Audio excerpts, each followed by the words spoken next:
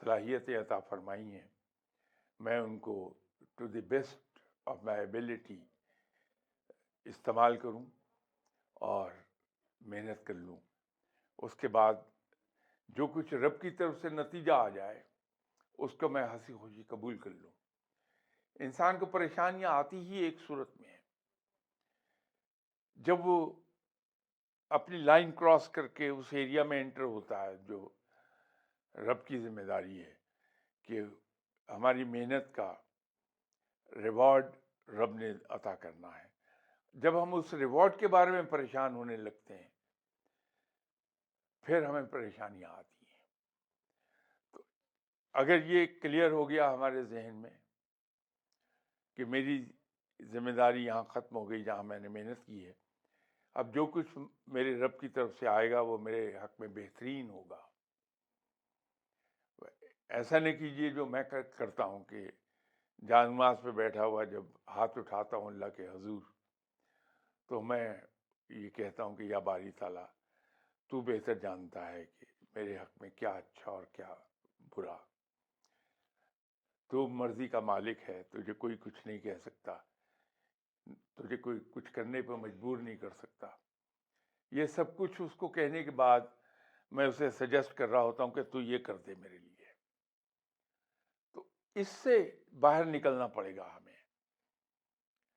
تو جب ہم اس سے باہر نکلیں گے تو پھر اللہ کے قریب جائیں گے اور پھر وہ مقام آئے گا کہ فقیر کی طرح انسان اس انتظار میں رہتا ہے کہ کب میرے دوست سے ملاقات ہوگی. تو فقیر کے لیے وہ لمحہ بڑا سکون کا اور خوشی کا ہوتا ہے جب اس کی روح پرواز کر رہی ہوتی ہے. السلام علیکم. وعلیکم السلام. میرا نام ملائکہ قدیر ہے اور میرے سوال کے 2 حصے ہیں. ایک میرا یہ سوال ہے آپ سے کہ کسی کو نہ کیسے کہا جائے یا نہ کہنا کیسے سیکھا جائے، کیونکہ بعض اوقات ایسا ہوتا ہے کہ آپ خود ایک بڑے مشکل ٹائم سے گزرے ہوتے ہو جب آپ کسی کے لیے اویلیبل نہیں ہو سکتے اپنے پورے پوٹینشیل کے ساتھ، تو اس سچویشن میں کسی کو نہ کیسے کہا جائے. اور میرے سوال کا دوسرا حصہ یہ ہے کہ آپ اس نہ کہنے کے گلٹ سے اپنے آپ کو آزاد کیسے کر سکتے ہو. تھینک یو سو مچ. بھی ایک کمال کا سوال ہے. جب مینجمنٹ میں ٹریننگ ہو رہی ہوتی ہے بطور افسر انسان کی تو پہلا کام سکھایا ہی یہ جاتا ہے ہاؤ ٹو سے نو. لیکن وہ دنیاوی ڈائمینشن ہے. بحیثیت مسلمان کی اگر دیکھیں نو کہنا کسی بھی مسلمان کے لیے تقریباً ناممکن ہے.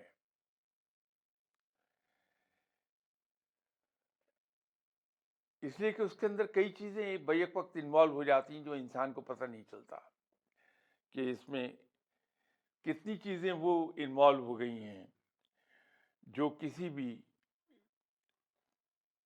مسلمان کے لیے نو گو ایریا ہے.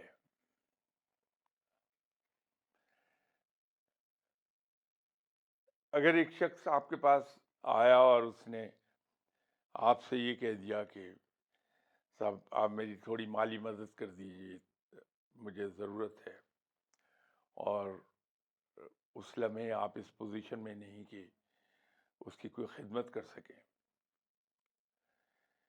تو جب ہم یہ کہتے ہیں کہ نہیں سوری میرے پاس تو ہے نہیں ورنہ میں ضرور تمہاری مدد کر دیتا، اب مجھے نہیں پتہ چلے گا جب میں یہ الفاظ کہہ رہا ہوں کہ سوری اس وقت میرے پاس ہے نہیں کہ میں تمہاری مدد کر سکوں، یہ انڈائریکٹلی میں شکر گزاری میں جا رہا ہوں. یہ رب کی ناشکر گزاری ہے انڈائریکٹلی. جو فقیر لوگ ہیں وہ کبھی یہ نہیں کہتے، وہ کہتے ہیں اچھا میں ابھی کرتا ہوں. یہ کبھی نہیں کہیں گے میرے پاس نہیں ہے میں نہیں کر سکتا، کہ اچھا میں ابھی کر دیتا ہوں. تو اللہ تعالیٰ مدد کرتا، وہ وسائل عطا کر دیتا، چاہے وہ 1 دن کے بعد ہو جائیں، 1 گھنٹے کے بعد ہو جائے، 2 گھنٹے میں ہو جائے. تو اس لیے مسلمان تو نو نہیں کہتا ہے. ایک ایمان یہ ہے کہ ایمان کا ایک حصہ ہے فقیر کے کہ جو کچھ میرے پاس ہے یہ میرا نہیں، میرے رب کا عطا کردہ ہے. اگر وہ واقعی دل سے سمجھتا ہے تو پھر اس کو یہ بہت کلیئر ہے اس کا مائنڈ میں کہ رب یہ جو کچھ ہے میرا نہیں ہے، میرے رب کا عطا کردہ ہے. اس میں رب کے دوسرے بندوں کا بھی حق ہے. تو یہ جو میرے پاس آیا ہے یہ در حقیقت مجھ سے کچھ لینے نہیں آیا، مجھے کچھ دینے آیا ہے کہ میں یہ سمجھ کے کہ یہ میرے رب کا عطا کردہ ہے، اس کے مال سے میں اس کے لیے اس کی خدمت کر دوں، یا میں ذہنی صلاحیتیں استعمال کر کے اس کا کوئی مسئلہ حل کروں، یا جسمانی قوت سے کام لے کے اس کا کوئی مسئلہ حل کروں. یہ سب میرا نہیں، میرے رب کا عطا کردہ ہے اور اس پر سب کا حق ہے. تو جو آدمی آج اپنا حق لے کے جا رہا ہے یہ اصل میں ایک لے کے جا رہا ہے اور 10 دلا کے جائے گا، تو 9 کا پروفٹ مجھے دے کے جا رہا ہے. تو فقیر مانگنے والے کا شکر گزار ہوتا ہے کہ یہ میری مدد کر رہا ہے اپنا حق لے جا کے کہ میں کل کو رب کو جواب دینے ہوں، اور کچھ لے کے نہیں جا رہا بلکہ دے کے جا رہا ہے. تو دنیاوی ڈائمینشن سے اور مسلمان ہونے کے رشتے سے دونوں بڑی مختلف چیزیں ہیں. دنیاوی طور پر ہمیں سب سے پہلے سکھایا جائے گا کہ ہاؤ ٹو سے نو. بحیثیت مسلمان کے میں کسی کے لیے جو کر سکتا ہوں وہ سکھایا جائے گا مجھے. میرے خیال میں تو بی اگر مجھ سے آپ پوچھیں گی تو میں آپ سے یہ گزارش کروں گا کہ نو کہنا نہ سیکھیے بلکہ اللہ سے یہ دعا کیجئے کہ یا باری تعالیٰ مجھے تو اتنا وسیع رزق عطا فرما دے، اتنی ذہنی قوتیں عطا فرما دے، اتنی جسمانی طاقت عطا فرما دے کہ میں اس سے تیرے بندوں کی خدمت کیا کروں. تو یہ تو بالکل الٹ دعا ہے نو کہنے کے. ابھی کچھ عرصہ پہلے کسی صاحب نے مجھے ایک کلپ بھیجا میرے فون پر. وہ کلپ شاید الفاظ کے لحاظ سے تو اتنا اپیلنگ نہ ہو، لیکن وہ بڑا پروبنگ کوسچن تھا، تھاٹ پروبنگ کوسچن. انہوں نے لکھا کہ جو شخص آپ کے پاس مانگنے آیا ہے وہ اصل میں خود نہیں آیا، وہ آپ کے پاس بھیجا گیا ہے کہ اس نے رب کے حضور مانگا ہے اور رب نے اس کو ری ڈائریکٹ کر دیا تمہارے پاس کہ جا کے لے لو. تو تم انکار کیسے کر سکتے ہو؟ یہ تھاٹ پروبنگ چیز تھی کہ ہم آج تک یہی سمجھتے رہے کہ کیا یہ روز تک تنگ کرنے آ جاتا ہے. کبھی ذہن میں خیال نہیں آیا کہ یہ خود نہیں آیا تو بھیجا گیا ہے. اور وہ ایک بہت بڑی آنر ہے کہ رب نے اپنے کسی بندے کو میری طرف روانہ کر دیا کہ وہاں سے جا کے تم اپنا کام کرا لو. وہ تو شکر گزاری کا مقام بنتا ہے. بحیثیت مسلمان میں تو شاید کبھی یہ سجیسٹ نہ کر پاؤں آپ سے کہ آپ نو کہنا سیکھیے. دنیاوی معاملات کے معاملے کچھ اور ہیں، وہ ڈائمینشن ہی بالکل علیحدہ ہے. السلام علیکم سر. وعلیکم السلام. My name is Aqsa Malik and I have 2 questions. Number 1 is کہ کیا دین اور دنیا دونوں different things ہیں یا پھر same ہیں؟ And second question is کہ ہم جانتے ہیں کہ اسلام true religion ہے اور true way of life ہے، تو ہم اور ایون نان مسلمس بھی اس چیز کو ریئلائز کرنے میں اتنی دیر کیوں کر دیتے ہیں کہ اسلام ہی اونلی ریلیجن ہے اور اس کی پریکٹسز ہمیں فالو کرنی ہے؟ اسلام دین ہے، مذہب نہیں ہے. اس کو دین اس لیے کہا جاتا ہے کہ مسلمان کی دینی اور دنیاوی دونوں زندگیاں وہ ایک ہی ہیں. اس کی دنیاوی زندگی گورن ہوتی ہے دینی احکامات سے. اس لیے یہ کہا جاتا ہے کہ مسلمان کا جاگنا، سونا، کھانا پینا سب عبادت ہے، کیونکہ وہ زندگی کو گزارتا ہے اللہ کے احکامات کے تحت. تو یہ کہنا درست نہیں ہوگا کہ مسلمان کی دنیاوی زندگی دینی زندگی سے مختلف ہے. در حقیقت دینی زندگی اس کی تابع ہے دینی اصولوں کے.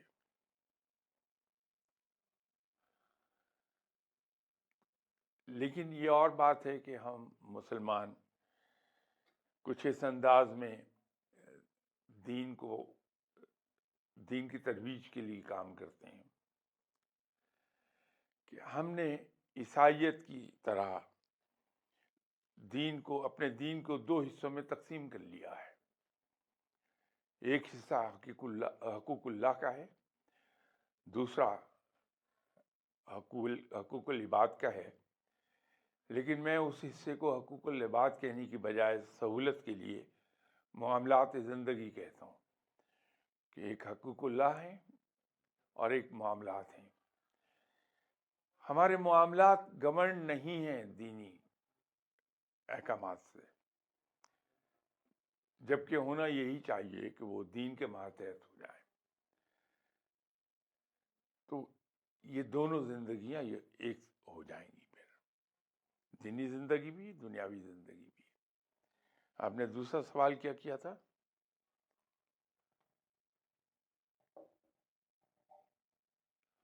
میرا دوسرا سوال یہ تھا کہ اگر ہمیں پتہ ہے کہ اسلام ہی سچا مذہب ہے اور ٹرو ریلیجن ہے، تو ہم اور نان مسلم اس چیز کو ریئلائز کرنے میں اتنی دیر کیوں کر دیتے ہیں کہ ہمیں اسلام کو فالو کرنا چاہیے اور اس کی پریکٹسز کو؟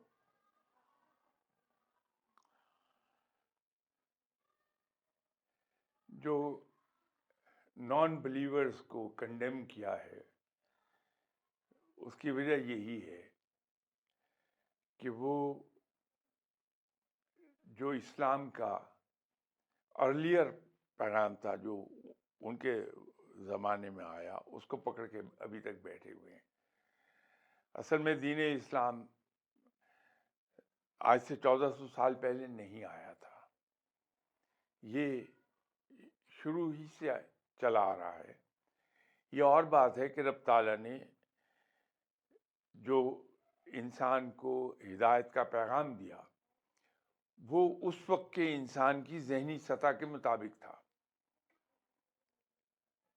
تو یہودیت ہو یا عیسائیت، یہ اسلام ہی کا پیغام ہے. یہ اور بات ہے کہ وہ ارلیسٹ ایڈیشن ہے اس کا،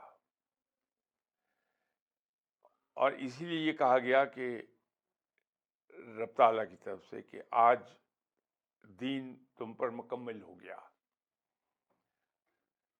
دین مکمل اسی صورت میں ہوتا ہے جو پہلے کچھ قسطیں آ گئی ہوں اور آخری قسط اس کی جب آئے تو اس وقت رب تعالیٰ یہ کہے کہ آج تم پر دین مکمل کر دیا گیا. اور اسی نسبت سے ہم یہ کہتے ہیں کہ چونکہ دین مکمل ہو گیا، اب کسی پیغمبر نے نہیں آنا، تو اس نسبت سے آپ صلی اللہ علیہ وسلم نبی آخر الزماں ہیں. آپ صلی اللہ علیہ وسلم کے بعد کوئی نبی نہیں آئے گا، کہ ضرورت نہیں ہے، مکمل ہو گیا ہے. کچھ لوگ اس بات کو تسلیم نہیں کرتے، وہ پرانی چیزوں سے چمٹے رہتے ہیں. تو یہ وہی بد نصیب لوگ ہیں. ان میں بہت سی خوبیاں ہیں، اور ان خوبیوں کے پیش نظر رب تعالیٰ نے یہ فرما دیا تھا کہ جو نان مسلمز ہیں ان کے نیک کاموں کا اجر میں دنیا ہی میں ان کو دے دوں گا، آخرت میں میرے پاس ان کے لیے کچھ نہیں ہے. تو یہ ان کی سزا ہے. لیکن ان کو یہ خود سمجھنا چاہیے کہ سچائی کیا ہے، لیکن ایگزامن نہیں کرتے.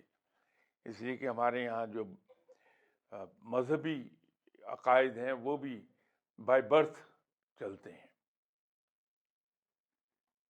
السلام علیکم. جاوید نام وعلیکم سے السلام ڈپارٹمنٹ. جناب.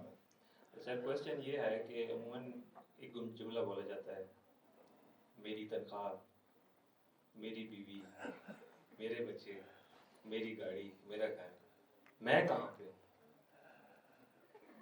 کوشچن میں کس جگہ پہ ہوں؟ ایک زمانے میں ایک قصہ پڑھا تھا جو اس بات کا میرا خیال ہے سب سے خوبصورت ترین جواب ہے کہ ایک مملکت میں ایک وزیر تھے جو بہت ہی زیرک اور صاحب عقل و دانش تھے. بادشاہ کو خبر یہ ملی کہ میرا یہ وزیر کرپشن کرتا ہے. بادشاہ نے انٹیلیجنس ایجنسی سے کہا کہ اس کی تحقیق کر کے ایٹ دا کوائٹ مجھے بتاؤ کہ یہ کرپشن کرتا ہے یا ویسی افواہیں ہیں.